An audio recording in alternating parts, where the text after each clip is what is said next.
Florida, John and Tom stand tall, discussing corruption, answering the call. Osceola's whispers, the truth we unveil. With each podcast episode, we set sail. Unsanctioned voices, we won't be ignored. Digging through lies, we strike a chord. Unsanctioned truth, we're here for the fight. John and Tom shining through the night. With every debate, we're raising the stakes, taking down villains for justice's sake.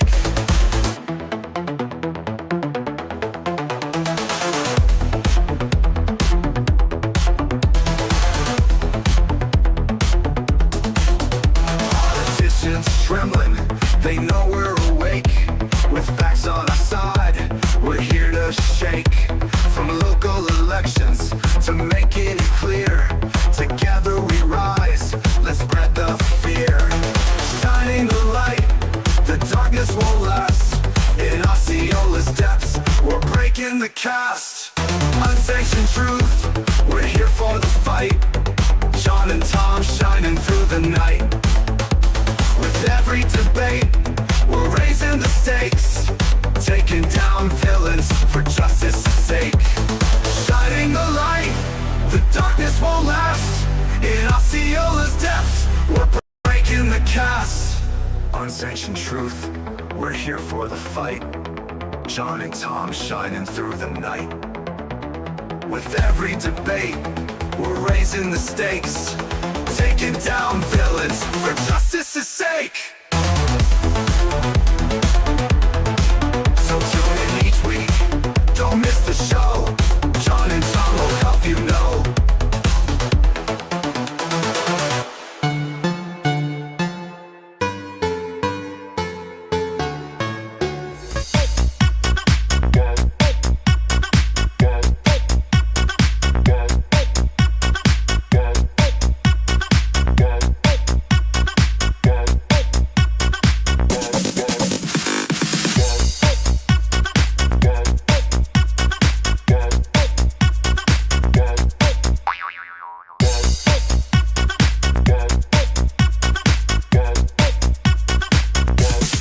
You can get some.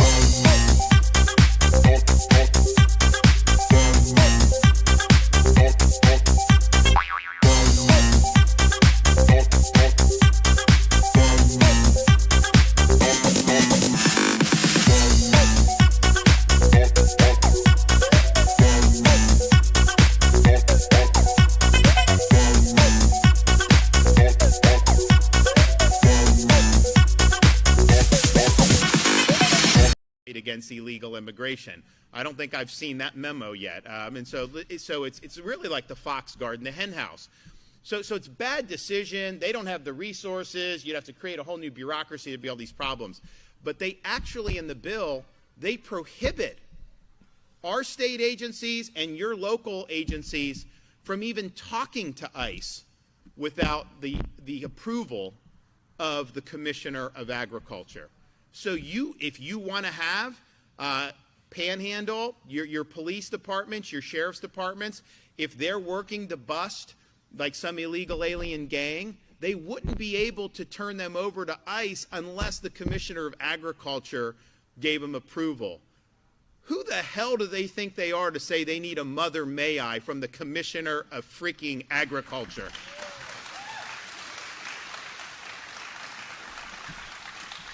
And so people will say, they'll say, you know, well, why would they do that? It doesn't make sense. Because think about it.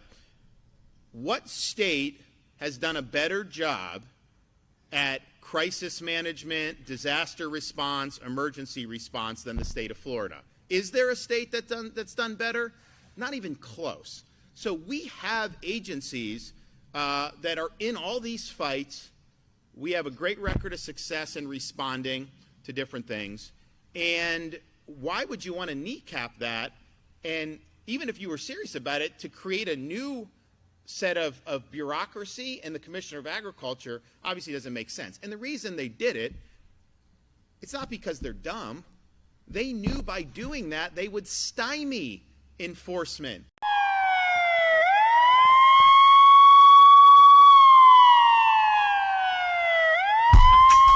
Welcome to Unsanctioned.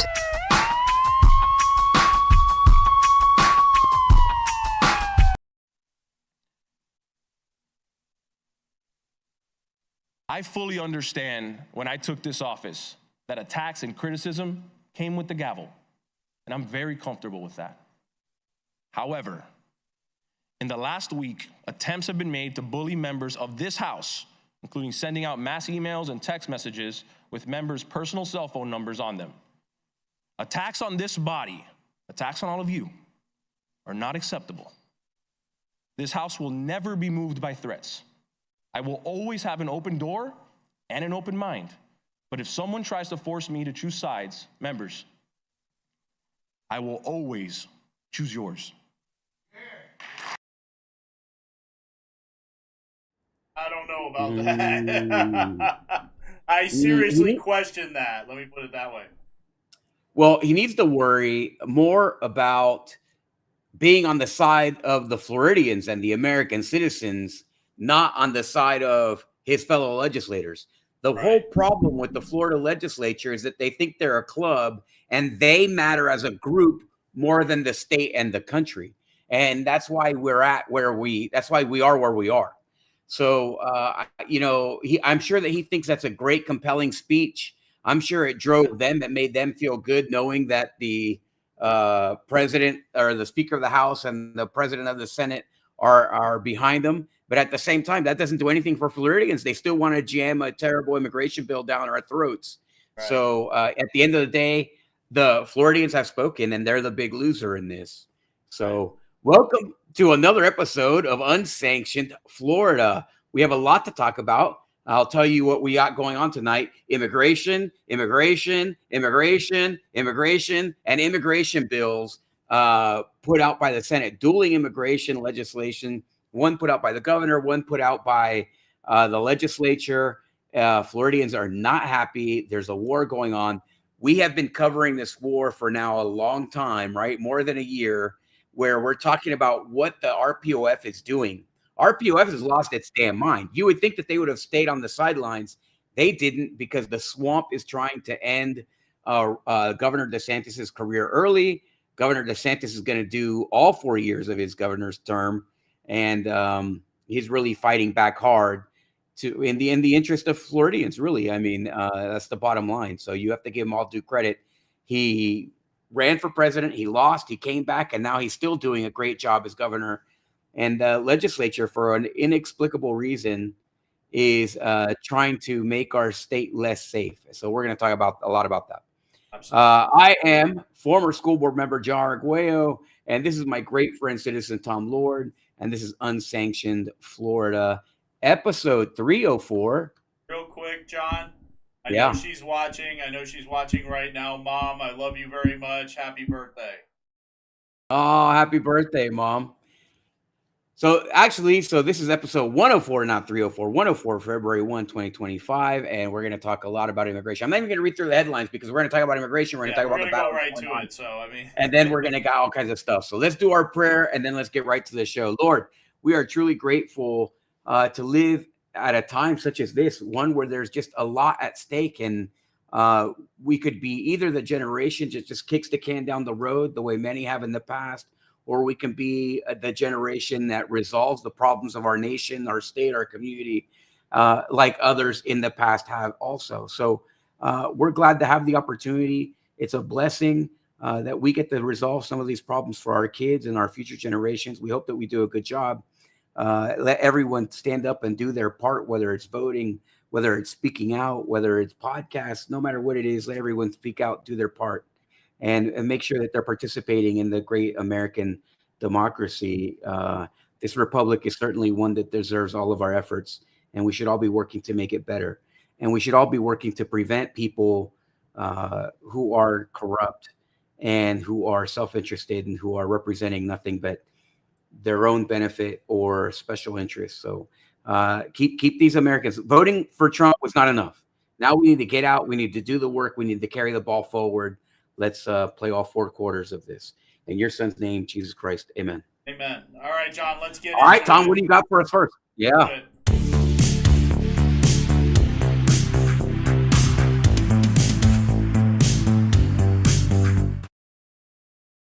right, John. So first up, architect of this bill, this legislature's bill, is Joe Gruters. He's the one getting the majority of the credit for this bill. They're laying it at his feet. He gets asked if Governor DeSantis will be able to personally direct the controversial transporting of migrants, according to what this bill is. Now, watch who asks this, John. I see that. Okay, so throughout the bill, generally, we're designating that the agriculture commissioner is going to be the chief immigration officer for our state. And somewhere in here, you're creating the office of the state immigration enforcement within DACS. And specifically, you're moving the governor's so-called unauthorized alien transport program into DACS as well. So I'm trying to understand the impact of those changes and what that means for our state. Does it mean that the governor will no longer be able to personally direct or be involved in the controversial transporting of migrants?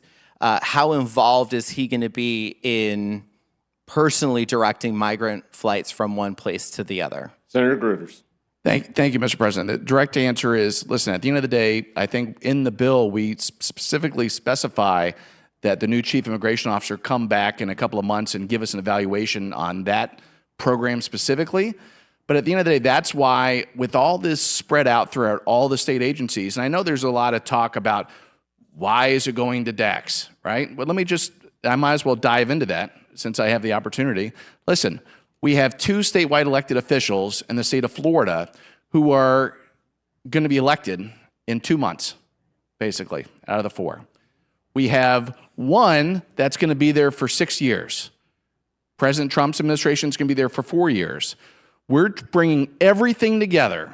Our goal is to make sure that all coordination, all activities are coordinated with the laser focus to make sure that we do this right, both with coordination at the federal level and then coordination with the local governments. And so one of the things as a result of this immigration stuff in these activities, yes, this particular program will shift to this new office. And then the new chief immigration officer will be able to determine its effectiveness and whether or not that should continue.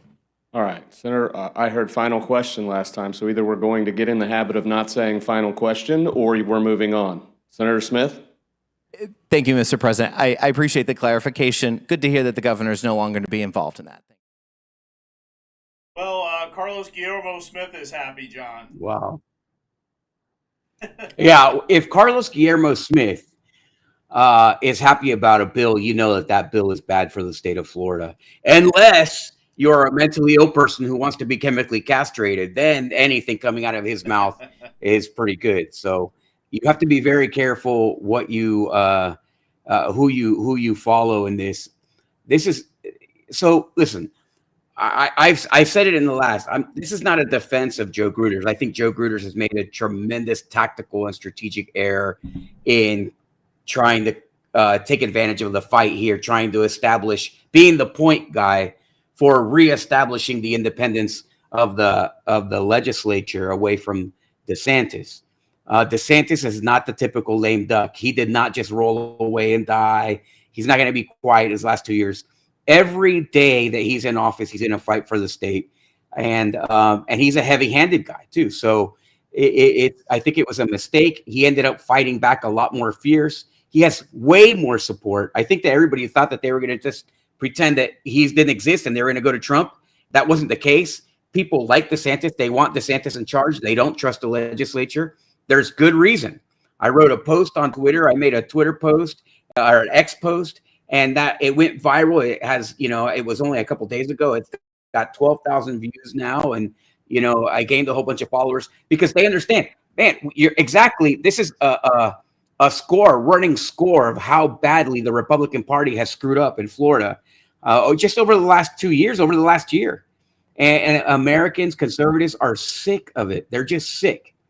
And so they have very little trust, and that's really unfortunate. So, I personally, I don't have an issue with Joe Gruters. I like Joe Gruters, but at the same time, I think that this was a huge mistake and it's one that we'll see if he recovers from or not. It might just cost him, John, because I'm telling you, this has gained national Yeah, of attention course. now. This has gained national attention, and that's the governor going on Rubin Report, the governor going on Laura Yeah. Ingraham, the governor going on Sean Hannity, and even Mark Levin is posting about this now. The rhinos not going to be able to escape this. A lot of them are very hot water right now, John.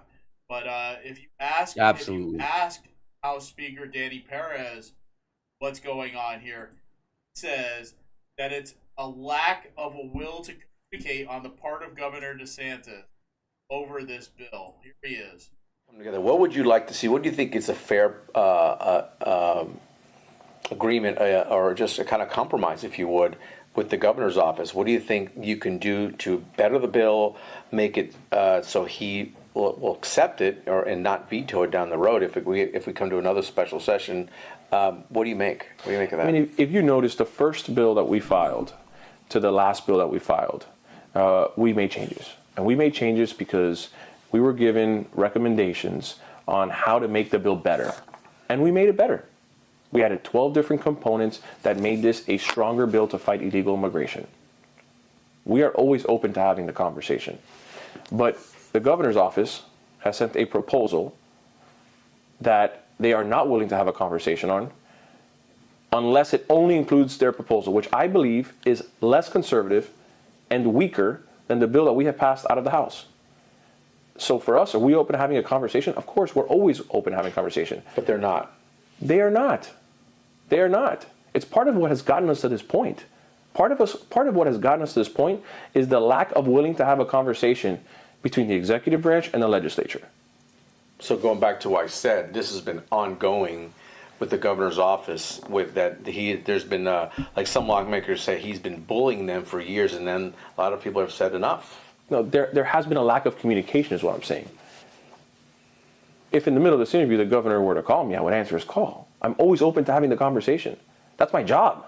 I would answer his call. Hold on, is Tom. hard. Hold on 1 second. Wait. That was towards the end anyway, John. I would answer his call. Who does he think he is? I mean, he's the Speaker of the House. You have to have some kind of self-awareness. The guy's been in the job for 5 minutes. He already has the disadvantage of looking like a young guy, right? And now he's saying, "Oh well, if he calls me, I'm going to pick up his call." You're talking about the governor of the state of Florida. Imagine if the Speaker of the Speaker, Mike Johnson, right? Imagine if he said, "Oh well, if Trump calls me, then I'll pick up the phone." I mean, what? What do you? This guy, you should be learning from Speaker Johnson right now. Do you see Speaker Johnson standing on Trump's coattails and going to parties and just smiling and nodding his head all the time? That's what this speaker should be doing for DeSantis, because DeSantis has the same level of success in Florida that Trump has on the national stage, and he's also got the same level of devotion. I've written about it on my Substack, where DeSantis has a whole set of devoted followers.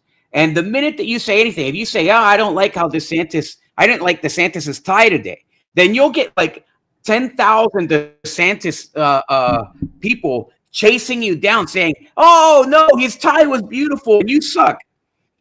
And this guy comes out and try to destroy DeSantis 2 years with 2 years left. I mean, and DeSantis is not somebody he's not like a Wilt Simpson who's going to melt into the ground like a wilting flower. He's going to fight. And this is a big mistake for him. This is a terrible look. He looks arrogant more than he looks humble. He could have just been like, "We're doing our best. We're trying to work with the governor." No, they wanted to go and launch this all-out attack, and that was a big mistake. Yeah, it certainly Big was, mistake. John. I just can't get over how black Daniel Perez's eyes look. Interview, speaking in a video, his eyes look black like the devil. I mean, really, and the way he speaks, it's just such a turnoff. Anybody, I can't blame the governor if he doesn't want to talk to him. Who would want to talk to that guy? It seems miserable. Anyway, I mean, certainly, if I were the governor, I wouldn't be calling him either, right? I wouldn't be. I wouldn't try to. I wouldn't be trying to make friends with him. well, And especially that's a. especially I when mean, you how many find more out a mistakes little can you bit make? about Speaker Danny Perez and who supports him, who he enlists to support him. Like, for instance, Wait. You're not going to surprise me, are you? By uh, oh yeah, no, yeah, our friends oh over at no. Rhinos of Florida have uncovered that Danny Perez used SimWinds, which is owned by the infamous Anthony Pedicini, as his political consulting group, and paid them. Let's see, how much did Wow. he pay them? $12,000 in one stint, $14,000 in another stint, and $13,500 in. Yes. Wow. Oh. Well, I think that it's really clear. Pedicini's no friend of ours. We have spoken out against Pedicini. We have at the end of the day, it's all about honest leadership. And the party has stumbled over itself. And when they're not stumbling over themselves, they're stabbing each other in the back, and they're trying to stab and stamp out Republicans that are trying to do the right thing and come up through the party. And that's how you lose good people like Mike Beltran. And look, they tried to prevent Bernie Jacques from coming up through the ranks and getting elected. I mean, it's really bad. And now they're reaping what they sow, essentially. Nobody has any respect for them. And then they use this hatchet man, right? So the guy has helped, liberals win. He's helped liberals win here in Osceola. And if they're not a liberal, then at least they're a rhino, and a terrible rhino like Erica Booth, right? Fred Hawkins. So it's just, he only helps people that, I wouldn't support. If I were to see, and this is just me, and I've heard this from many people, all right? I'm engaged in a situation with Anthony Pedicini, a lawsuit with Pedicini. At least that's what I hear. I have not been served yet. But certainly I would not, I would never work with him. It's not somebody that I would ever endorse, right? I would never use him. And I wouldn't support anybody who was using him, now knowing better, So, And John, I'll tell you this: a lot of people and if he's are using in him, the it's not know too right big. now. A lot of people are in the know, and if they know that you are associated with SimWinds in any way with Anthony Pedicini, they automatically think you're a rhino. They automatically think you're bad news, and they don't want nothing to do with you. So I mean, I heard that today. So Yeah. today I went to a conference of Republican leaders who are like in this opposition stance, where they're in opposition to what the RPOF and the legislature is doing. And they gathered us all together, a whole bunch of people. There were people from all over the state of Florida, many different counties. And it was not me. I didn't speak about Pedicini at all, but the people in the room were saying, oh, my number one thing is to get rid of Pedicini. Someone from Manatee County was there, right? We all know the controversy that happened in Manatee County. The people in Manatee County, they won't, if you see the name Pedicini, they run in the opposite direction, right? So it's bad. And the party itself, anybody, and if Perez is using him, not a good idea. It's not a good idea, in my opinion. And I'll tell you, you said that you heard that Pedicini serving you with a lawsuit, John. We talked about it on a prior Florida show that he is also suing the real KVO, the blue furry Muppet out of Manatee County, the one that puts out those funny meme cartoons. Well, this lawsuit that Anthony Pedicini has served to the real KVO, that has not stopped him. Real KVO put out a new clip. I don't have it for the show because it's filled with curses. Tom. Filled with curses. It's too much. I couldn't put out as many curses or anything. But the real KVO is making a comeback with season 2, and he's going to be putting out more videos against the turds in the state of Florida. So can't wait to see more of that. Hopefully, real KVO, if you're watching this, please cut out so much curses. I mean, if there's one, you drop an S or an F bomb here and there, but try to keep out all the curses. Too many. But you are funny. Too many, yeah. We Or like you. beep them out yourself. Beep them out yourself so that other people can air it. We try not. We'll let one loose every once in a while, but we try to keep it clean on the show in case Yeah, there's a kid interested in politics watching. yeah, Which absolutely. most of the people that watch this show, I think, are kids. And I think the real KVO is trying to educate people on these rhino politicians and these dirtbags. So, if you want to educate people, you gotta try and clean. Anyway, not telling you how to do your business. We appreciate you. Anyway, let's move on. All right, so but I'm going to tell you how to do your business. yes. All right, so Governor DeSantis, John, he is not backing down, like you said. He is ready to fight. He's not backing down. And he went ahead and gave Wilton Simpson and other 2026 gubernatorial candidates this ominous warning about backing this House immigration bill. Watch this. You know Wilton Simpson very well. You've worked with him for many moons. You know his work ethic. Do you think this is a political ploy, considering he's got 2026 gubernatorial aspirations? And who's this about? Wilton Simpson. Well, you'll have to ask the Senate. I mean, obviously, our Commissioner of Agriculture exercises a lot of influence over those guys. He had been Senate President. I'm not exactly sure of the dynamics, but I know he has a big hand in anything that goes on over there. I don't know if he asked for this to be at the Department of Agriculture. I don't know if they just thought, but I would say anybody that wants to run for governor, if you're not willing to come out now and oppose this swampy piece of legislation, you are not going to get elected governor in this state. I can guarantee it. This is hot. This is something that people remember. And so if you're not willing to come out and say this is wrong, we need to be strong, you can do it, but it isn't going to be successful. That goes for anybody who's thinking about doing it. And so this is really important that people speak out now so that we can get this right. So I can't speak for him. I don't know what his role was in this.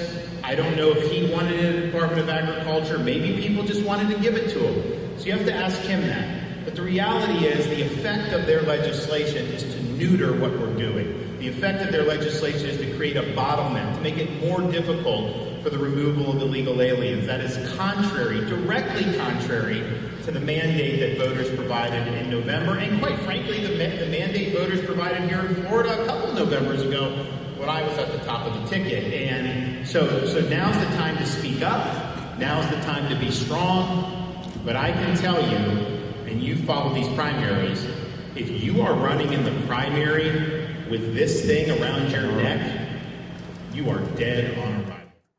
Wow. Dead on That's arrival, pretty strong. John. That's pretty strong. Dead on arrival, yeah. Now, Wilton Simpson is a former president of the Senate. Now, in one quote, I think he said, "Who is he?" Nobody ever heard of him and the only reason that he won was because he was on the ticket with me. I think that Simpson was a president of the Senate, not a high-profile guy. But if you look, Simpson is a farmer himself, and then Al Britton is also in agriculture, and the people that support them are all in agriculture. Ben Albritton, which I mentioned already, said the day that he made his speech accepting that he was the incoming president of the Senate, said that agriculture was going to be his number one priority. And no one knew that meant that he was going to screw the rest of the state. We didn't know that it was going to be agriculture at the expense of the American family. We thought it was going to be, you were going to create an economic boom using agriculture. You were going to take care of our farmers, make sure that the people who work in agriculture had good conditions, good jobs, all the opportunity to make money in a privatized economic system.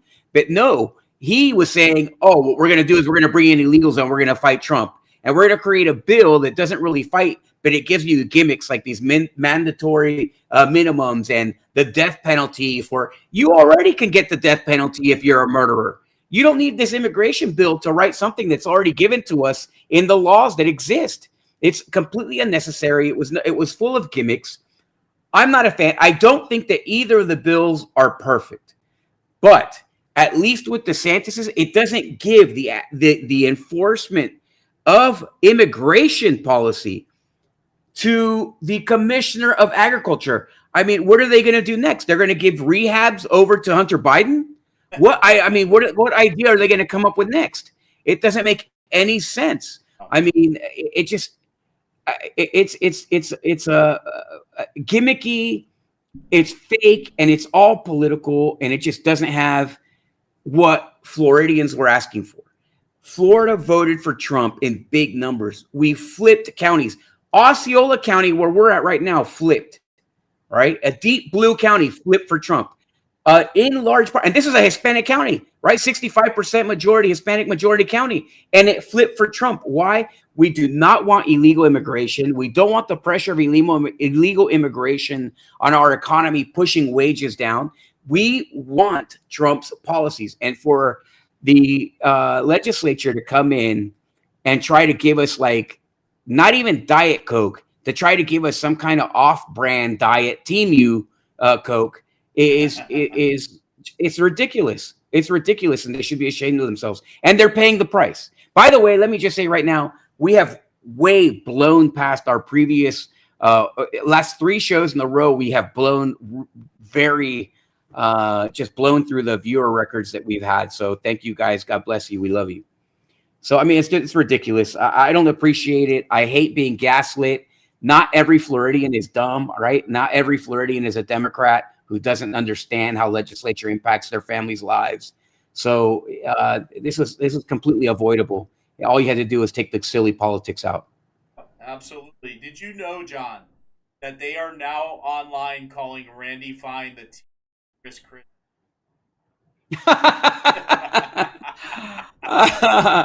Okay, listen. I'm gonna take credit for this. I used that phrase on a legislator first, and I used it for Pizzo, and I said that Pizzo was Timu Gavin Newsom. So I think I was the first one to use the phrase on a legislator, and he is. We should have a picture of Gavin Newsom and Pizzo. They're equally greasy, in my opinion. So we'll have that for the next show. All right, awesome. I just found that amusing. I saw somebody say that, and I was just like, I think that's pretty funny. Yeah. So Governor DeSantis is not letting this go, John, like we talked about. No, he's not. He is all over the place talking about this. He went on Dave Rubin's show, The Rubin Report, and that's where the headline's from. It says, basically Dave Rubin saying it. The Florida legislature is attempting to strip Ron DeSantis of certain powers pertaining to legal immigration. They would move all power to the Department of Agriculture. Governor Ron DeSantis explains why this goes against President Trump's mandate. Now, we were going to use the video from the Rubin. Video was terrible. Governor DeSantis was on a bad Zoom call, I believe, and his connection kept going in and out. It was kind of like what happens to you sometimes during the show, John. So we're not going to play that video, but we are going to play this video because, like I said, the governor's been everywhere. He went on Sean Hannity, and he went on Laura Ingraham, and that's where this video is from. Watch this. Ron DeSantis, who's trying to implement the Trump border agenda. Governor, the state, you're probably one of the most popular governors they've ever had. Donald Trump won by an incredible margin. No one predicted just, a few years back. And now Republicans are part of the problem in the state legislature? Explain. We all, as Republicans, enthusiastically supported Donald Trump's promise to conduct the largest mass deportation in American history of illegal aliens. He won a mandate in November to effectuate that. He got into office and issued bold executive orders providing a roadmap for, yes, going after the cartels, securing the border, but then enlisting local and state law enforcement in the deportation efforts. The reality is they don't have enough resources to succeed in fulfilling that mandate unless states like Florida step up. We want to make sure all of our local law enforcement and state are in the fight. They're assisting with deportations so that we can reach this record threshold and fulfill the mandate. Now, all the Republicans I know were supportive of that. They all ran on that. But now when it comes time to do it, you've got folks that don't want to do. So I called a special session of the legislature that started on Monday, 1 week after the president took office, because we wanted to be strong and we want to get the job done. The legislative leaders initially said it was premature and there was no urgency for the issue of immigration. I've been waiting 4 years to do this. I've got a lot of urgency. Then they said it was a stunt to do illegal immigration legislation, but they got really negative feedback. So they came out with a bill that they unveiled yesterday that gutted all the enforcement that I was calling for. No state and local.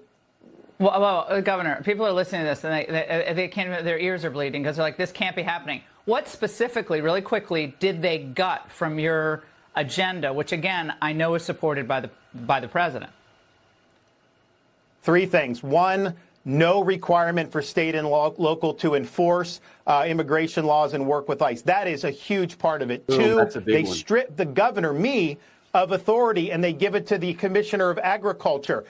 We just conducted raids with ICE. We got Chinese illegals down in Miami. We did a raid in Tallahassee. They want to give that to the Commissioner of Agriculture. They also allow catch and release. We don't think you allow catch and release. You have an illegal, they should be denied bail and turned over to ICE. So, but here's what they did, Laura, and this is, I think, the play. This is all true. It's weak bill, but they named it the Trump Act. So they think by putting the name of a strong president on a weak bill, that somehow that is going to pull the wool over the eyes. I can tell you that did not work with Florida voters yesterday. I've never seen an outpouring as negative against the legislature as what I saw yesterday. They've now had to go back. They're trying to add more window dressing to the bill, but it's still very, very weak. This is our moment. The voters sent us here to do this. We've got to be strong. We cannot let these guys squish out on this issue. Yeah, well, Republicans squishing out on issues like this. Oh, how shocking. Oh, wait, it's not. They do this all the time. This is so predictable. I mean, I've been fighting these immigration amnesty bills for, 28 years? And that this is happening doesn't surprise me. But, it's time to name names and say, look, this is what you do. You thwart the will of the people. Then you're going to be voted out of office. End of story. But they're hitting back at you, Governor. Some of the legislative leaders say this is a blatant lie about the Florida law enforcement officers who are on the front lines protecting our communities from criminal illegals. Unlike others, the legislature is not interested in misleading or attacking Floridians, et cetera, et cetera. Their goal is to work with notice what Trump. they say, though. Notice what they say. And they're having debate now in the legislature. They say the only people you're going to enforce on is in jails, people that have committed crimes. That's not how you do interior enforcement. When we picked up the Chinese illegals today, they didn't commit crimes. The crime was being here illegally. They don't want interior enforcement. They only want to enforce on people who are already in our jails. Yeah, you do that, but that is just like 1% of what you got to do if we want to reach the threshold of having record deportations. And the final thing I'll just say, do you want to know who's shooting straight with you?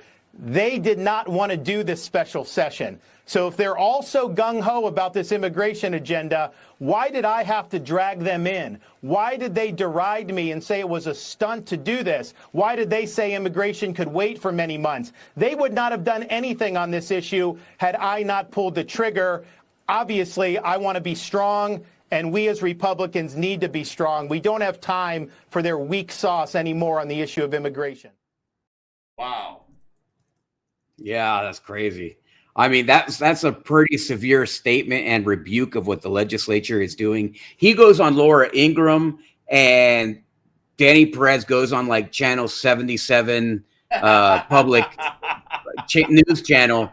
This is not apples to apples. He's getting creamed. They're getting, and unfortunately for Danny Perez, he's become the face of this. Ben Albritton has by and large disappeared from the scene, right? Like you don't hear so much from him. But Danny Perez, I mean, I'm seeing a meme go viral of him, that the head of Danny Perez on the body of AOC crying at the fence. Remember that picture? Yeah. Of AOC crying at the fence? I mean, he's taking a beating. There's a recall petition on change.org. It's just, he's being battered. He's being battered. Yeah, there are people in By the this way, district, John, I don't know what's going on. holding signs saying recall Perez. Illegal aliens love Danny Perez. There are people holding signs in his district right now. I mean, unbelievable. Unbelievable. Wow. Well, I just wanted to say I'm kind of shocked. Right now, we've doubled our previous record on viewership. Awesome. That's great. That's great. This is an important issue, John. What's going on here? It Because is. like I said It is. before, we have a war of the elephants on two fronts. But I think the front has switched now to this legislative battle over these bills and what they're trying to do to Governor DeSantis. The rhinos are exposing themselves. They are exposing themselves, and I love it. Love it. Well, they're all being combined into one, right? Because now it's no longer ideological. It's not just who's conservative, who's liberal, who's corrupt, who's not corrupt, who's, whatever it is, whatever labels they had that they could hide and switch and stay in the shadows. All that is disappearing. The sun is coming up. It's shining the light on all the roaches, and they're all scattering. But you can just see they're all a roach. It doesn't matter if you're a palmetto bug or a German roach or whatever. The fact is you're all six-legged roaches, and they're all being discovered. So you have everyone just getting the beat down that they deserve for putting us in the situation that we're in today. And nobody's going to feel sorry for a legislator. At the end of the day, you go to work. Now, I'll give you an example. I'll name names. You have Debbie Mayfield, right? Debbie Mayfield is a conservative person. There's no doubt. Ideologically, she's very conservative, right? But let me give you someone else. Aaron Grawl. So she voted against it in the Senate. So you have two conservatives, and Grawl is deeply conservative also. Neither one of them have ever been accused of being rhinos. But certainly you can say, oh, well, establishment or non-establishment or whatever. Regardless, Grawl did the right thing and chose to vote against this, and Mayfield voted for it. So you have to question, like, at the end of the day, who is your allegiance to? If your allegiance is to the people of Florida, to the American family that lives in Florida, then the policy that you're writing shouldn't be about Wilton Simpson running for governor, which this is what this is really about, right? It shouldn't be about changing the power scheme and taking away from DeSantis and then putting power. It should be about protecting the American family here in the Sunshine State. And they've forgotten that. And now they're all like, oh, well, DeSantis is leaving. He's a lame duck. We're going to try to grab power here. I'm going to go here. I'm going to go here. And it's like a game. It's like if I walk out of the room and I leave all my kids, I had 5 kids, right? So when they were all living in the same house and they all get here when they were younger, and you just throw a whole bunch of toys, they kill each other over those toys, right? Whatever toy that one wants, the other one wants the same one, and it's all chaos. Instead of worrying about being responsible and taking care of their responsibilities, they're acting like children in a room without supervision. And DeSantis came, opened the door, saw the chaos, and laid down the law. And that's what a good dad does. And DeSantis is the legislature's daddy right now. Absolutely. Well, like we talked about, some of these guys are paying the price, John. They are going to pay. Well, they're going to pay the price. Some of them are paying the price right now. I don't know how significant this is, but I think the revocation of an endorsement is pretty damning, especially when it says the things that it says here. America First Insight. Endorsement revoked. Joe Gruters has failed Florida. And, just listen to what they have to say here. And there is Joe Gruters, and there's their picture, AFI unendorsed. And this is what they have to say, John. We are officially revoking our endorsement of Joe Gruters as the architect and introducer of the watered-down, ineffective immigration bill. He has failed the America First movement and betrayed baseline conservative principles. Instead of fighting for strong, enforceable policies to secure Florida's future, he pushed forward a bill that weakened our state's stance on illegal immigration at a time when bold action was needed. Florida is supposed to lead, not retreat. Our state has long been the testing ground for strong GOP policy, but yesterday we took a step backward. Rather than delivering a decisive stance against illegal immigration, lobbyists and political weakness won. The bill, deceptively named the Trump Act, pressure conservatives into supporting it, is a far cry from the strong legislation Governor Ron DeSantis originally sought. This political maneuvering is unacceptable, and we cannot in good conscience continue to support Gruters. While Gruters may still win and become Florida's next CFO, his actions have proven he is not the America First candidate Florida deserves. Leadership requires courage and conviction, yet when given the opportunity to put America and Florida first, he chose political expediency over principle. Florida needs true fighters, leaders who put the people first, not politicians who cave to lobbyists and special interests. Florida deserves better. The fight for America first continues. And Wow. yeah, Wow. what a statement, right? What a statement. That's an incredibly strong worded statement. And here's the worst part. Listen, Gruters, like I've said, you know, I can feel the tension when I say that Gruters is not like necessarily a rhino in the typical sense. Like I throw the word rhino out all the time, but he is political, right?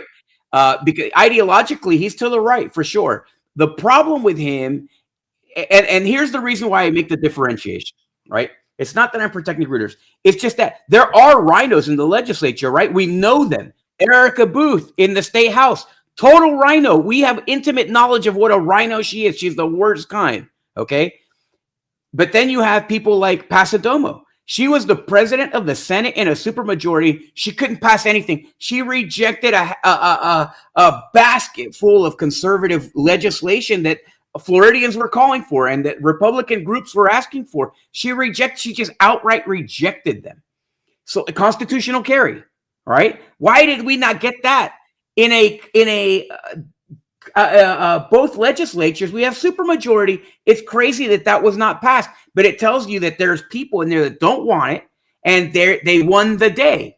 Well, so there are rhinos. But then there are conservatives. Joe Gruters is a conservative. I spoke before Gruters when he passed legislation like the last school choice law. I went to the Senate. He was the chairman. I spoke before the Senate committee, and that was a good piece of legislation. It's a shame to see one of the people that's to the right of the issues go down over a political move, right? And that's why if you just put the future aside and just put the job at hand first, it's better. It's better because he put politics first, and the AFI is 100% right. Special interest won. You know what the special interests are? The people don't know. It's not just agriculture that want illegal immigrants to work their farms and their agriculture, but it's also the construction and development industries because they also use a lot of illegal immigration labor. And then it's also the agriculture byproduct. When agriculture is humming, they use materials. There's byproducts. Those byproducts go where? They go in your water as fluoride, right? DeSantis already killed fluoride in water, right? Now their municipalities are taking water out of the fluoride, are taking fluoride out of the water, right? And then also the whole phosphate and the gypsum and stuff that they want to put in the roads. That is the next big thing. That's going to be a multi-billion-dollar project. And if you don't have the Commissioner of Agriculture ensuring that illegal aliens are causing the agriculture industry to flourish, then they might endanger that process. Also, you never know. DeSantis might break up that whole agriculture byproduct industry and special interest group. And, and if he doesn't satisfy them, or they know for sure. If you're a special interest, if you're a lobbyist, are you going to take your chances with Ron DeSantis, or are you going to take your chances with Wilt Simpson? 100 times out of 100 times, you're going to choose Wilt Simpson because Wilt Simpson is a rhino. He's the rhino that we're trying to avoid. Not only is he a rhino, but in my opinion, he's a corrupt guy. Look who he hangs out with, right? He plays golf with Ricky Booth. Again, intimate knowledge. Ricky Booth is super corrupt here in Osceola County. He's a horrendous county commissioner. He does everything to serve his own family. And that's the kind of guy now that we're going to have as governor? No. But if you're a special interest guy, if you're a lobbyist, that's exactly who you want. So they said it at the end of the day, we can't, no matter how much you like these people. And here's the moral of the story. No matter how much you like some of these legislators, the fact is we cannot allow them to put special interests ahead of us for their own career goals. They have to choose the American family before they choose their own personal ambition. That's the type of people that we should be electing to office. No, I agree 100%, John. All right, so wouldn't you know that the RPOF had to rear their ugly head into the battle And that's why I said that this war of the elephants is kind of Now, shifted. this is another big mistake. Wow, yeah. Because Evan Power has now This is crazy. stuck his head in, and who knows, maybe he is the grand architect of all of this power play. No, he's not. Governor Listen, yeah, Evan Power. I can speculate, right? And I speculate that Gruters is, he tells Evan, go sit over there, and Evan goes and sits over there. Go sit over there, and then he runs across the room and sits over there. So this is not Evan. Evan is not too. He's the guy that they tell to go run and do. Right, exactly, He's right. not an And Gruters architect. is a real deal. Yes, exactly. And then Evan Power is like a do boy. And so they put this little do boy over there, and he's doing all of this in my opinion, at the whim of someone like Joe Gruters or somebody who's higher tier. And he's feckless. We've seen it, right? He's feckless. He's been completely ineffective. He's got terrible instincts. He is not good at his job, and certainly the party has suffered from it. The membership of the RPOF is declining, which maybe that's what they want, right? It makes sense that that's what they want, because all the mistakes that they're making seem to be self-imposed errors.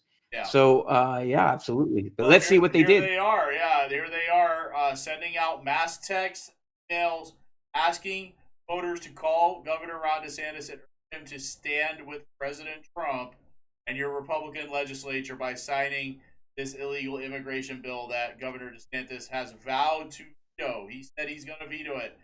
Because they give it to him. They're holding off giving it to him because they know he's going to veto it. Yes, here is the picture that the text goes out with. This picture shows President Trump right there, and it shows 3 rhinos: Danny Perez, Ben Albritton, and Evan Power. All right, and the other part of the text says this. It says, your Republican legislature worked with law enforcement, worked with law enforcement and the White House to pass the Trump Act, most comprehensive crackdown on illegal immigration in state history. And they have check boxes with their points. They call Governor Ron DeSantis today. They put out the governor's phone number and ask him to stand with President Trump and your Republican legislature, sign the Trump Act. Florida Senate President Ben Albritton, Republican.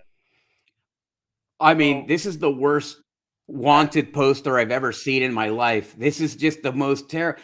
What kind of idiot puts out their own most wanted poster? That's what they did. They should have known. As me being in strategic communications, I would have known immediately. You know what's going to happen? They're going to use this poster against us. They're advertising that they're basically in this coup against DeSantis, who, according to the polling, which they know is far more popular than the 3 of them combined. Whatever favorability number that each one of them enjoys, you combine the 3, it's not going to be as high as DeSantis. So it's just crazy that they thought that they were going to get away with that. They suffered as a result of that poster. The text, also a problem, because how are they funding the text? How are they paying for it? How are they disclosing it? It's the Florida GOP. It's the RPOF that's paying for this, John. It says it right at the bottom. It says it at the bottom of this email. Look at this email. This is the email they're sending out, okay? President Trump's vision is almost realized. We need Governor DeSantis to sign the bill into law. Click here to let him know. Take action today. You're receiving this email because your email address is associated with your voter file for elections communication. And paid political advertisement paid for by the Republican Party of Florida. Right there. Okay, well, this is just an blatant act of stupidity, and here's why. If I were DeSantis, I would be outraged at Evan Power. I would have him removed. I would insist on his removing. I would involve him because he's a weak link, right? So when you bring in, like, you're fighting against Ben Albritton. Ben Albritton is a aged and seasoned politician. You have Danny Flores, who's a talented young guy, Speaker of the House, powerful guy. But you have Evan Power. Evan Power is a guy who got to where he is from callous on his knees, along with his Tweedledum Bill Helmick. They've screwed the party immeasurable losses in terms of credibility for the Republican Party of Florida. And they involve themselves, right? Which those 2 guys thought, well, we need to share in the blame so that one of us doesn't get all the heat. Yeah. Well, if I were DeSantis, that's who I would attack. I would attack Evan Power because Evan Power is the weakest of them all. Take over the party from them, because you know what else DeSantis did, right? I don't know if we covered. I forgot. I've already forgotten in the prep if we did this or not. But DeSantis already mentioned that he's going to start primary issues, right? Are we going to talk about that? Did we even talk about? We talked about so much. So I don't even know if that's I going to be included killer. it, but yes, the Florida Freedom Fund. That's what I'm saying. Warned. Yeah. Yeah, he's already warned them, so we know that he's going to come. He's going to start primarying some of these people. Okay, well, now you already have people that are pissed off. You have all the people that ran as conservatives against rhinos. The party itself protected all the establishment rhinos. So you still have all those people in the wings that just ran that are really pissed off that they had people like Anthony Pedicini destroying their reputations undeservedly. And now you're going to have all these people ready to go. But now you're going to have the endorsement of DeSantis. So let's say that you have one candidate here who is endorsed by the state legislature, and you have another candidate here endorsed by DeSantis. You know that the person who's endorsed by DeSantis is against the legislature now, right? Everybody knows. Now there's just it's not like, oh, who do I pick? Who's the rhino? Who's not? No, you have just a two choice, a dichotomy, right? And it's going to be very easy to know who's not the rhino and who is the rhino, and that's going to wreak havoc on the House. It's perceivable that DeSantis would switch 30% of the House and the Senate with new people. I mean, that's a crazy. I think that they didn't think this out very well, and it's going to be incredibly damaging. So here's the one danger for everybody else, right? For all of Florida, here's the danger: that they hold up the white flag, right? The legislature holds up the white flag. They give up. They go kiss DeSantis's ass, and then DeSantis forgives them. And then what happens to the grassroots? They abandon them. Both of them, they get abandoned by the governor and by the legislature. That's the danger for Floridians right now. We need to make sure that DeSantis knows that, listen, we're going to support you. And we have. Grassroots has come out hard for DeSantis. That's why legislature is paying. They're eating out of their own shoes right now, because the grassroots has come out hard for DeSantis, and DeSantis can't abandon them now. Now he's got to go 100%, make it happen, primary them, and let the legislators fear for the jobs the way that they should. Absolutely. He said he's going to use the Florida Freedom Fund to fund gubernatorial candidates and legislative candidates. They've also created a page on X, the Florida Freedom Fund. So it has its own page on X now. And I don't know what the purpose of that page is for. I don't know if it's to report rhinos or highlight people, but it's definitely to cause pain, you know? Yes, it is. So remember that text, John, that we just talked about, and I told you to key in on those words where it said your Republican legislature worked with law enforcement, right? Worked with law enforcement. Well, FDLE sent out a tweet, and they are saying this: Florida Department of Law Enforcement was not contacted at any point during this process to provide input regarding the legislature's immigration legislation. We play a critical role in immigration enforcement in this state, but have been happy to help create the strongest immigration legislation possible. And they highlight the text, John. They highlight the text. This is what Mark Levin tweeted about. When Mark Levin tweeted the other night, he was tweeting about the legislature, this fight, and the lie that the Republican Party of Florida sent out in this text. Now FDLE comes out and says, well, finally people are paying attention to what's going on here. Yes. I mean, this is from national news. And I love it because, like I said, these rhinos are exposing them. Thank you, God. Well, we've been fighting the battle for a long time. We've been trying to expose them. Right? I mean, God has his hands on everything, it seems like.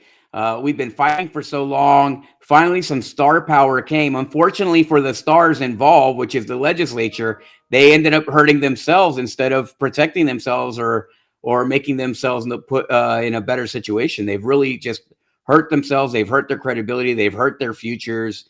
They've exposed themselves, like you said. Absolutely. So, John, speaking of gubernatorial candidates for 2026, Byron Donalds was on the Patrick Bet David podcast, and well, no, actually, we're not even. Yeah, we're not. We're gonna get to that. I got ahead of myself. So there was this poll that came It's out. all kind of the same. Yeah, Benny Johnson highlighted this poll.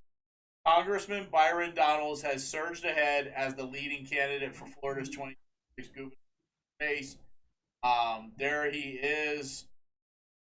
This is the results of that poll. So in a four-way ballot, Donalds is at 31.3%. Nunes is at 4.4%. Simpson, 2.9%. And the rest don't even matter. In a head-to-head ballot, though, Donalds at 33.8%. Simpson, 5%. And the rest undecided. He won 2.2%. So that's just people haven't made up their mind yet. They want to see who else gets in. But to see the two most rumored gubernatorial candidates, who is Simpson and Donald, it's not even a contest. Not even close. It's not even close, and it wouldn't be close.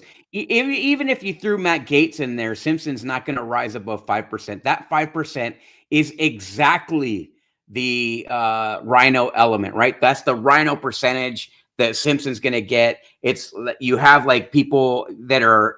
We all know that they're rhinos. I've mentioned them on the show. All the rhinos pick Simpson. If for no other reason to bump his number, even if they wouldn't vote for him, they're going to give him that vote in that poll. And 66% undecided. Those 66% will not, under any circumstances, go to Simpson. Simpson can go to Pedicini and say, listen, I need you to spend $10 million hitting Byron Donalds on everything in his past that doesn't look good. That's not going to change a single. It's like Mitt Romney, right? I worked for the Mitt Romney campaign. I have nightmares about it. But no matter what, they no matter how many doors I would knock, no matter how many people I called, I was not going to get Romney a higher number. Nobody was going to get Romney a higher number. Romney had a hard steel ceiling that he was never going to get past. He was just an underwhelming candidate. That's Simpson. If you put Simpson next to a dynamic person like Byron Donalds, Corey Mills, Matt Gaetz, forget it. They'll clean the floor with him, and people love them. You'll get people throwing money at somebody like Byron Donalds, Matt Gaetz, Corey Mills, if they run for governor, even Jay Collins, right? You throw these people in, people will throw money at them. They're not going to give Wilt Simpson a dime. Wilt Simpson only has, which is a lot, the lobbyist special interest. That's the only place he's going to get money from. But money doesn't equal votes. Money gets votes, but it doesn't equal votes, right? Those 66% that didn't vote in this are just waiting to see who else gets in before they decide that Simpson is a non-starter. And if he does, forget it. I would be like Robert De Niro and move out of the state, because then the state goes total rhino. You know, it's funny, John, when I went to go to Florida's Voice to this poll, and I did see it. I was like, great, let me give credit to them. We'll take a screenshot from there, whatever. I went back to Florida's Voice to see the poll later on that day, and guess what?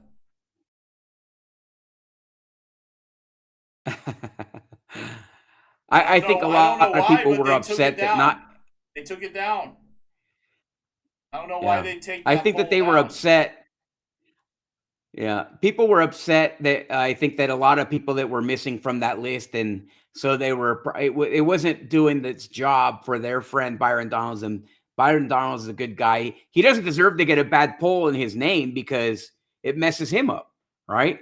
So you don't want people complaining about a poll when he's the winner. You want people saying, "Wow, he's the winner," and that's it.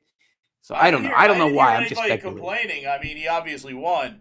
I'm sure there were some people complaining, and those are people who plan to run against him, or people that don't like Byron Donald could be with RPOF. We've always said that Florida has a very connection to the RPOF, and who knows. But anyway. But I think that they fall on the side of DeSantis. I think that they picked that battle side. And so I don't think they're going back to the RPOF anymore. Well, time will tell, John. That's for sure. Like I said, yes, before, Byron Donalds was on the Patrick Bet-David podcast, and he broke his silence on these 2026 Florida governor is. Pull up. This literally happened yesterday. Uh-oh, is he going to announce? Breaking, Congressman Byron Donalds has surged ahead as the leading candidate for Florida's 2026 gubernatorial. Notice Patrick Bet-David is also referencing this poll done by Florida's Voice that they took down. Race in a four-way ballot, very close, obviously, with you in second place. 31.3, and then Nunes 4.4, Simpson 2.9, Suarez 1.3, undecided 60.4. Head-to-head ballot, Donalds 33.8, Simpson 5%, undecided 61.2. This was brought out, I think, yesterday is when we saw this. How soon are you planning to announce that you're running for governor for the state of Florida? Look, before we get to that, this cigar lounge that you have, I think America needs to know I am a cigar guy. Are you really? Oh, yeah, I love Well, then cigars. you're fully invited. You got a membership on the house anytime you're down here. Boy, you can't do that because health ethics will come for me. Well, so we will figure out a way where Yeah. I will pay my way into the cigar lounge, and I appreciate you, though. Man, I'm a kid from Brooklyn, New York, so it's really cool to see that post come out. I think about the governor's race in 26, I'm committed to making sure we get the president's job done in Congress. We have so much to do in a little bit of time. We got to get through all of that before I could definitively say what I'm going to do one way or the other. But to see that come out yesterday, I was just like, it blew me away because like Jeanette, Wilton, I've served with both of them when I first got to Tallahassee 8 years ago, when I went into the state legislature. I served with both of them. Ashley Moody, who's now a senator, I know her. And so to see those numbers come out, which I didn't know were coming out. I was like leaving Doral because we had our retreat. I was leaving Doral and my phone is blowing up. And I'm just like, what's going on? And I'm looking and you're getting a thumbs up. Ding, ding, ding, ding. Yeah, I'm in. What we doing? What's the plan? Blah, blah, blah. And I'm like, whoa. So I called my team and I go, we didn't release anything, did we? And they go, no, this came out of left field. We didn't know it was happening. So it's really a blessing. It's humbling more than anything else. But in terms of announcements and plans, we're not there yet. Okay. Oh, there you go. Not there Oh, yet, there you go. John. So he didn't Not announce there. anything. They're not there yet. But, I think we know better because we talked about it on the last Florida show. He's been going around talking to people, talking to so-called bright people. Yeah, he's running. Hiring pollsters. You know, what he didn't say, he said that he knew Wilton Simpson, he knew Nunes, he knew Senator Moody, but he didn't say any of those people are like, man, she's great, he's whatever. You know, I'm surprised that he just said, I know them, right? Like, I have a relationship with them. It's probably a good relationship because he didn't say it was bad, but he also didn't say, this is my, great friend. Wilton Simpson's the best, He's just like, I know Wilton. I know Wilton. Yeah, I know Wilton. Yeah, well, I know Wilton too. I don't have anything positive to say about Wilton Simpson. So it's just interesting to watch, but we'll see how that plays out. Absolutely. Yeah. I mean, listen, this is going to be a competitive. John, this is going to be super competitive. He's running. Yeah. But you have four people right now that I've heard. You have Byron Donalds, right? Aside from the ones that we've talked about, right? Of course, we just talked about him. But you also have Jay Collins, you have Corey Mills, and Matt Gaetz. Those are three names that need to be addressed. Like, are they what moves? Because these are all very compelling stories. Wilton Simpson is not compelling, right? Nothing compelling about Wilton Simpson. There's nothing compelling about him. No. You have Matt Gaetz, who has never taken a dollar from special interest or lobbyist money, right? That's pretty compelling. He can say, I've never taken a dollar from a lobbyist. I don't take money from special interest.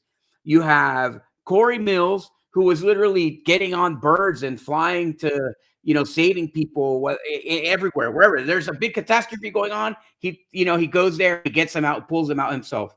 And then you have Jay Collins, who's a Green Beret who sacrificed limb for his country, literally. I mean, these are all super compelling stories.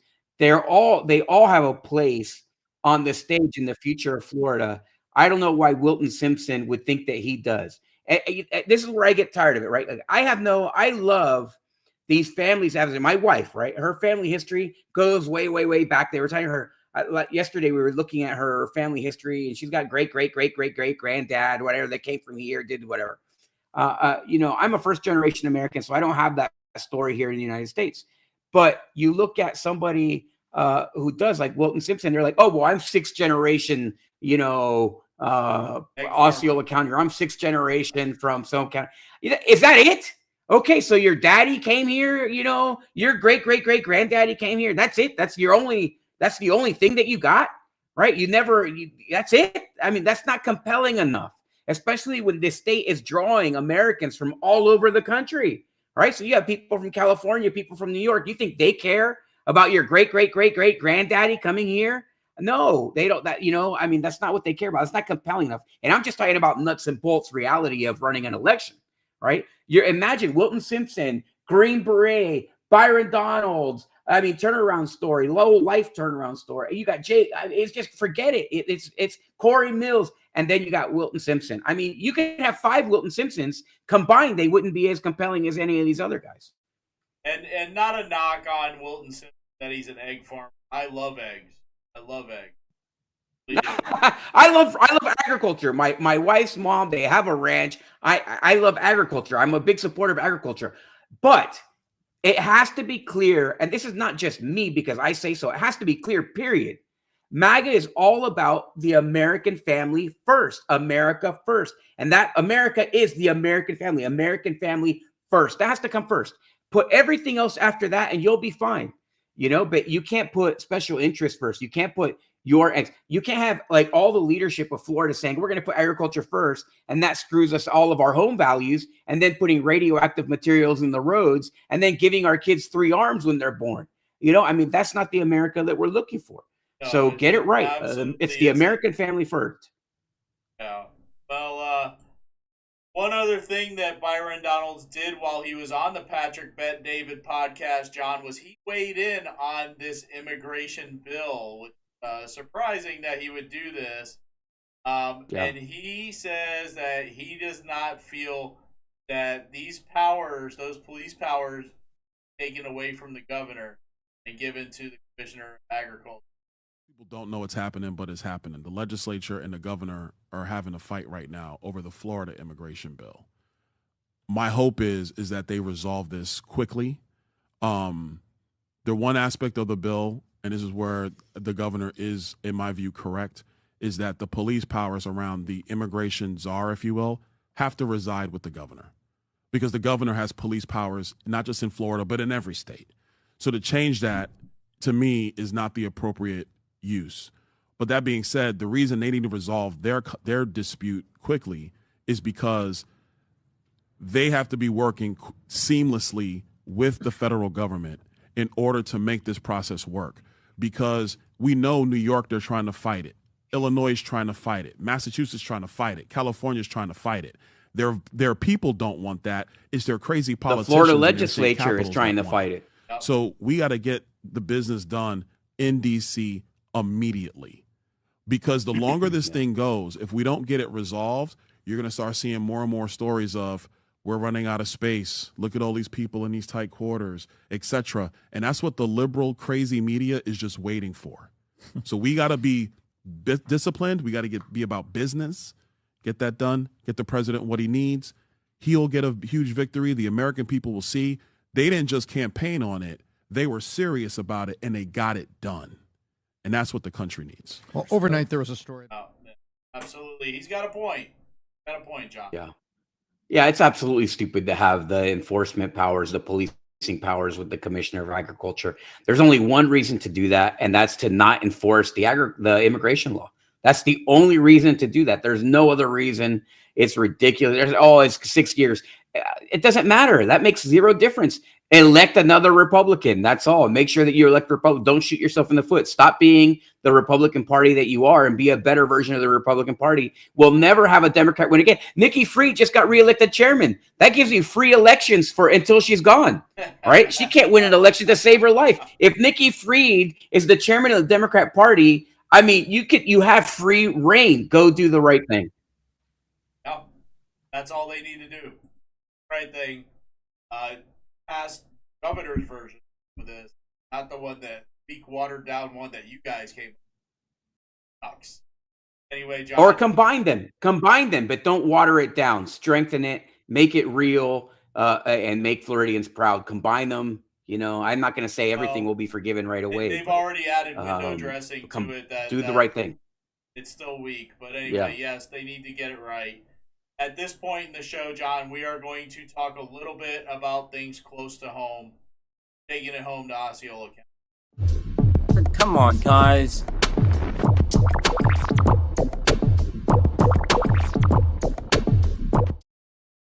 Yeah, little Osceola dancing, and that weird ghost that's always hanging around, John. He's always hanging around Osceola. Never leaves. You can't get rid of him. No, not at all. But wouldn't you know, the man in question came to Osceola County. He was here just the other day. And, of course, you know, Positively Osceola is the only news source that's talking about it. Florida Agriculture Commissioner Wilton Simpson discusses farming and economic growth at the Osceola Chamber Luncheon. Wow, yeah, you know, there's really nothing to say about this. There's nothing to report because I can't figure out, and Positively Osceola can't tell you why Wilton Simpson came to Osceola County to discuss farming and economic growth. That's what they did. And basically, their write-up of this was to say exactly what the Chamber CEO, John Newstreet, said, which is basically, we thank Wilton Simpson for coming and talking to us at our luncheon. It was so great to have him here. Anyway, we do have some pictures from this event. There is Wilton Simpson with John Newstreet, a man who likes to play in politics. Yes, he does. He loves to try and pick winners and losers. Here, and that jacket. He should listen. Wait. Let's look at his first crime. His very first crime is wearing that jacket out in public. That looks like, I think that I saw Rodney Dangerfield wear that jacket in Caddyshack. That is, my God. It looks like all right. Let's go. Let's go to the next one. Man, he looks kind of unkempt. I mean, you look at Newstreet. He looks like a banker from New He looks York. tired. He's certainly not Trump. Yeah. No, not at all. And then look who else we have here. A bunch of Democrats, John, and Chief Durkee from the St. Cloud Police Department. Democrats love him. Yep. There's the vice chair of the the Osceola County Democrat Party, Jennifer Paul, who is a sitting city council member. Who are those other two ladies, John? Is that Jeanette? That's Jeanette Martinez, yes. Commissioner of Kissimmee, and that's Joe Thacker, former school board member Clarence Thacker's wife. She also, by the way, that was a little story there. They had tens of millions of dollars in conflicts of interest while I was on the board with Clarence. They absolutely did. Also, let's see here. Oops, no, we got ahead of ourselves. Here, get this picture. Oh, look at that. There's one of your favorite guys. Oh, my goodness. This is a scene from Brokeback Mountain. That is, okay, so the guy in the back is Ricky Booth, okay, wearing a toupee on this day, apparently. And Ricky Booth is the husband of Erica Booth, our mindless former school board member for 5 minutes, and then state rep, where they had to spend millions and millions to get her elected because she couldn't walk on her own 2 feet. And then you have, I think that's also our friend from the school board there, Ramsey, right? Scott Ramsey. Yep, Scott Ramsey. That's him. Yep, on the right with the hat on, with the sunglasses. And I'll tell you what, I for as much abuse as Scott Ramsey got in a very short period of time on the school board, he's probably a nice guy. I think he's probably the most honest guy that has been on the school board besides myself the entire time from 2020 to 2025. So he's probably a nice guy, probably a decent human being. These other guys are super corrupt. I got the feeling, I don't know him well, but I got the feeling that he wasn't as comfortable with the corruption and the BS as everyone else was. So Well, I don't have anything against him. I'll say this, John. I think that he just didn't want to do the job. He had no interest whatsoever in doing this. He did it as a favor, and he stayed on that school board for exactly 2 minutes, and then he was out. But I'm going to caption this picture right now because Ricky looks like he's lost in thought. And what I think he's thinking, well, if Wilton becomes governor, I might actually have a shot at being agriculture, because we know that's what Ricky wants, be the agriculture. Yes, this suited cow patty absolutely wants to be ag commissioner. That's what he's aiming for. I hope Florida. Let me tell you something. As a man from Osceola County, make sure that you never let this man near a statewide office, okay? Because not only will you have a bumbling idiot, but you have a bumbling idiot who's also very corrupt. So don't bother there. No, it's funny, just based on my observations as a citizen of Osceola County, he's a county commissioner. He was a school board member. I can give you 100 examples of just, in my mind, corruption, morally corrupt, if nothing else. Absolutely. Wouldn't you know, John, this popped up on Facebook after Wilton Simpson was in Kissimmee. And I'm not friends with Wilton Simpson. I don't follow him on Facebook. But yes, this was on Facebook, John. It came up in the feed. What is this, John? Well, This is a paid ad. Yes, it is. It absolutely is. And, it says packed house at the Kissimmee Osceola Chamber today. And there's Ricky posing with Scott Ramsey and a few others. And it was a pretty packed room there. You know, a lot of the Osceola establishment showed up for Wilton Simpson. But yes, John, sponsored advertisement paid for by friends of Wilton Simpson. Why in the hell would the Commissioner of Agriculture have a paid ad on Facebook for his visit to Osceola County? And this went out to Osceola County residents. So this showed up in the Facebook feed for Osceola County residents.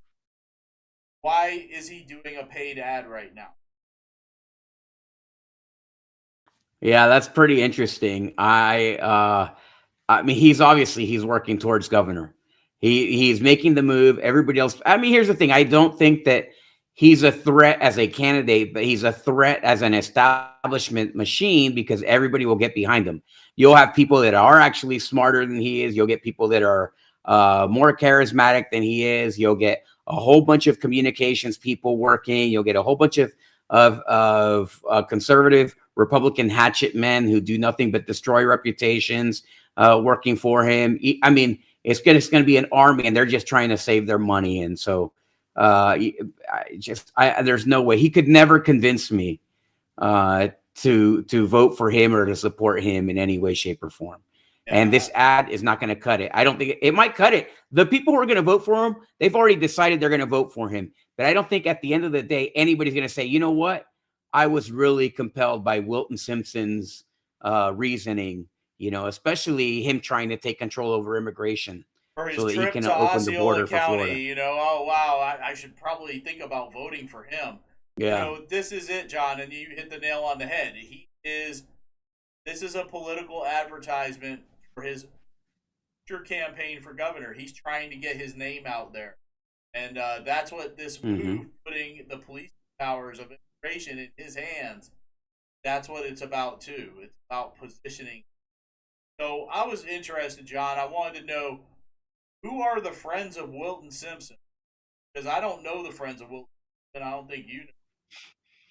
Besides Ricky Booth, you know that already. But yes, it is a political action committee. Of course, it's out of 1103 Hay Street. The treasurer is Noreen A. Fenner. Who is Noreen A. Fenner? Well, I can tell you this from a friend. She is on most political action committees from the RPOF. Her and William Stafford Jones PACs crossover quite a bit. So she is attached to a lot of these establishments.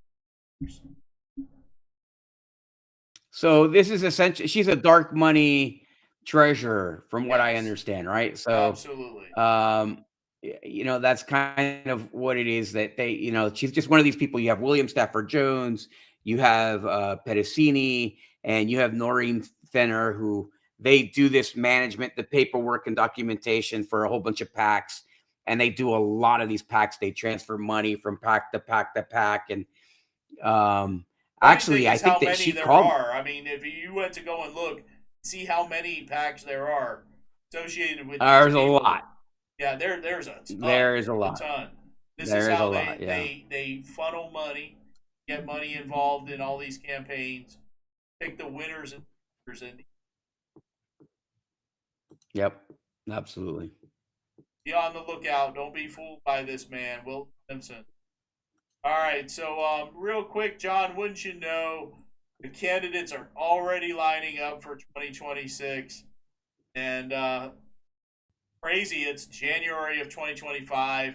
I thought when I ran for city council back in 2022, well, for the 2022 election, I filed in, I think it was in March of 2021. And I thought that was early. January 2025, and here we go already, right? But yes, the really contested race that we're going to talk a little bit about, or what I predict is going to be a very hotly contested race, is County Commission District 4. But we are going to read a little bit from the story before we get into that. So the candidates are already throwing hats into the ring for elected offices. For instance, Reverend Mary Downey, CEO of Hope Partnership, which works to find all residents housing they can afford, has announced her candidacy for the Osceola County Commission District 4 seat, currently held by Democrat Cheryl Greed. Sorry, I have to correct that every time I see it. Downey, also a registered Democrat, cited the exciting opportunities and significant challenges of Osceola County's tremendous growth as the catalyst for her candidacy. I'm calling BS there. I'm running for county commissioner to prioritize affordable housing, promote the arts, champion sustainable development, and address transportation needs. My campaign is dedicated to giving District 4 residents a strong voice on the county commission, tackling growth with thoughtful, forward-thinking policies that work for everyone. I want to point out real quick, in this story, which was written by the Osceola News-Gazette, they give more space and quotes to Mary Downey than anyone else, okay? The District 2 county seat held by Viviana Janer will also be up. That race has no confirmed candidates as of yet, as does Kissimmee City Commission seat 2, currently held by Angela Eady. But seat 4, now held by Jeanette Martinez, is already a hotly contested 18 months out. Martinez has filed for re-election, but she's joined by 3 others. Ruben Anderson ran for seat 3 in 2024 and is back on the ballot for this 2026 race. The community activist and leader of the local Black Empowerment and Community Council is also filed to run, along with Kissimmee's Maria Virginia Garcia. The District 4 school board seat, currently held by Heather K. Hoon, will also be up for election in 2026, as well as St. Cloud seats 4 and 5, now held by Ken Gilbert and Sean Fletcher. And for Tallahassee, State Representative Erica Booth, Leonard Spencer, they have already set up accounts for 2026 re-election bids. Paula Stark has not yet. But like I said, you saw the gist of this article here. They gave more quote to Mary Downey than anyone else. And there's a reason, John. There's an absolute reason for that. They mentioned nothing about the guy that filed to run against her, Donnie Schroyer. But we'll get to him later. For the open seat, who filed to run against the soon-to-be open seat. Yeah. So, first up, I saw this. This was from Positively Osceola. Reverend Mary Downey, CEO of Hope Partnership, announces candidacy for Osceola County Commissioner District 4. Now, the thing about this here, and I want to point this out to the people that watch the show, if you live in Osceola County and you see something political show up on Positively Osceola, that is your clue that this person is the establishment candidate. Because believe me, if anything political is posted on Positively Osceola, it's because it's paid for, and it's paid to Keith Ronan, and he's being told to post this. Positively Osceola takes their money. They get paid by the Osceola County Commission, by the Osceola County School Board, by the Kissimmee City Commission, St. Cloud City Council, and the Osceola County Chamber of Commerce. So they will tell Mr. Ronan to post political stories that they want him to post. This is one of them. They did the same thing for Erica Booth in the State Rep 35 race. They posted this big announcement that she was running, right? Well, here they are doing the same thing for the Reverend Mary Downey. And the Reverend Mary Downey is more like that bishop that chose to chastise Trump at the Carter Memorial, okay? So what else do we got on Mary Downey here? So here is from 2 years ago. Chamber taking tomorrow's leader nominations. So this is someone who has been groomed for a while now, John. Run for a seat. And you see this picture, the Chamber's tomorrow's leaders, right? There's Mary Downey. She's circled right there. But who else is in this picture? You see former City Councilman Keith Trace. City of St. Cloud, seat 5. He's the former councilman. We also see State Representative Erica Booth. Someone else that got groomed run for office. So Mary Downey, this is from her LinkedIn. This is something she wrote, John. This is crazy. Yes. This is what a crazy person writes about themselves. I mean, this is just absolutely nuts. Reverend Mary Lee Downey is the esteemed CEO and founder of Hope Partnership, a nationally recognized nonprofit organization where she established in 2012 with an unwavering commitment to eradicating homelessness and poverty in Central Florida. Reverend Downey has led Hope Partnership to serve over 100,000 individuals, setting a benchmark for transformative social impact and sustainable change. I want you to pay attention to these words and phrases within what she wrote. Transformative social impact, sustainable change. Under her visionary leadership, Hope Partnership has garnered prestigious accolades from institutions such as Bank of America, Walt Disney World, and Speaker of the House Nancy Pelosi. Reverend Downey herself has been the recipient of numerous honors, including being named the 2019 Central Floridian of the Year and receiving the Distinguished Linda Goodwin Nichols Service Award in 2023.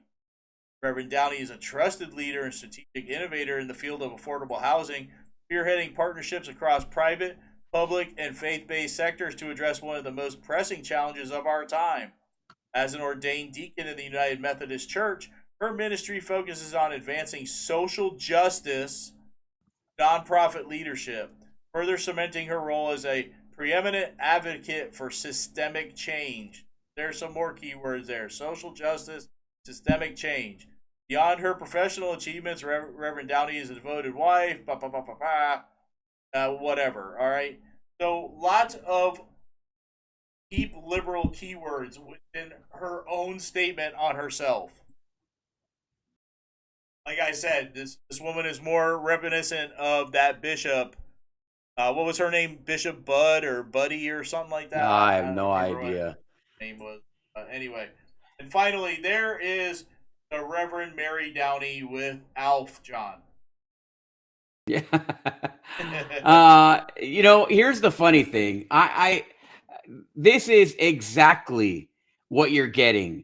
You think that you're getting this big, she's the CEO of so-and-so, whatever. But really what you're getting is a white Alf like we just saw. That's it.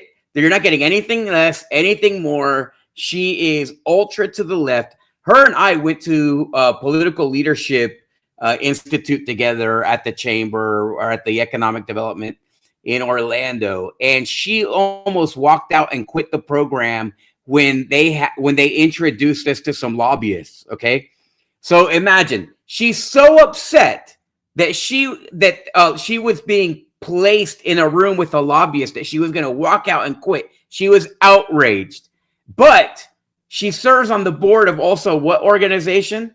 Oh, let's see if I have it here. I thought I had it here. Hold on, let me. I thought I had it here. Well, so she's. Oh, yes, well, yes, I'll yes. just say it. If you find that you can put it up. There it she is, serves John. on the board. She's the chair. She's the chair Notice she of says Osceola Arts, not right? chairman or chairwoman. It's chairperson of the board for the Osceola. She's a chair. She's a chair. They them of the board. So the funny thing about this chair they them is that she is essentially a lobbyist. She's getting paid like a lobbyist because this is what it is. This is Brandon Arrington's, County Commissioner Brandon Arrington's organization. He gets money. He doesn't even have to go to work at this place. It's he just gets paid this is over a sham $100,000 a organization. year to do absolutely nothing. Absolutely Yeah, nothing. so he goes to this organization and gets money, and then he places. If she's on this, she's in there. It's lobby. Who do you think is paying for your campaign? It's going to be all lobbyist money. Lobbyists from lobbying money from Disney, special interest money from Disney World, from land developers. All the lobbyists are the ones who are going to pay for you to get that commission seat through Brandon Arrington. And now we know who she belongs to. She basically belongs to Brandon Arrington. Also, who's on her board for Hope? Adriana Secula, okay, a lobbyist from the former lobbyist from Disney, now has her own thing. So she's so offended by lobbyists until they're helping her and giving her money directly. I just, the hypocrisy doesn't escape me. It's just frustrating to see that people think, oh, this is just, oh, reverend, whatever, reverend. Yeah, a reverend, like you said, who just chastised Trump, the day after he was inaugurated. It's all BS. This is an act. This is political ambition was clear as day for her. And she's going to take that lobbying money and she's going to do exactly what she's told. And this is just somebody else who I would never consider. But I want to give a shout out to Stan McDaniels. Stan, listen, we're almost done actually. And because we've been on for about an hour and a half, I'm going to give you a call after the show and then let's hook up and we can have you on here in the next couple of days, if that's cool. And let's chat about what your situation is. So Stan McDaniels has a case. He's got a case at the DCA 1, and we're going to talk about it. So he says, why isn't anybody talking about it? I know what it's like to have an issue that nobody's talking about. Basically, all the corruption at the Republican Party for the past 2 years, 4 years, 10 years, 12 years. So we'll give you the chance to talk to us about your case. Send me a direct message, and we'll give you a call. And Tom and I will chat about your situation, and then we'll talk about how best we can get eyes on your situation. We don't want any issue to go unchecked in the state of Florida. Anything that's happening here, people know about it. And that's what was happening for the longest time with the elephant. We had to talk about it because nobody else was talking about it. We had a couple of people down in Sarasota that were talking about it. We were talking about it. That's it. But it didn't gain any traction anywhere. Well, for a long time, we thought it was just us in Osceola County, and we're like, what the hell is going on? Nobody's talking. Look at Osceola County. But look what happened in Manatee. Look what happened everywhere else across the state. There's a lot of counties that are going through it. It's just, it's an absolute travesty that people aren't talking about it, that the media is just pretending that it's not existing. The whole Republican Party is at war with each other right now, and the media is not covering it. It's got super majorities in both houses. The ruling party of the state is in chaos, and the reporters haven't noticed. No reporters noticed. I mean, come on, it's BS. Yeah, absolutely. So anyways, we'll get you. I'll check out the link, Stan, and we'll chat with you. All right, John. So that's it. Wow. Well, another episode of Unsanctioned Florida. That one went by quick, even though we were on there for an hour and a half. It's been a fantastic ride. We are so grateful to God for seeing some movement on all of these things. It took a lot of people getting so greedy that they got caught with their hands in the cookie jar. And we're hoping that, things make themselves right. This is the time. There's no better opportunity. There's never been a better opportunity. Yeah, absolutely. There's never been a better opportunity for the Republican Party to go straight and do the right thing right now. The Democrats are not a threat. The Democrats are still crazy. And right now is the time to take the moral high ground and do the right thing and be a party of honor and integrity. And I'm looking forward to that day. And we're going to keep doing what we can to make sure that happens. So on behalf of me, former school board member John Arguello, my great friend over here, citizen Tom Lord, God bless you. We'll see you next week. Absolutely.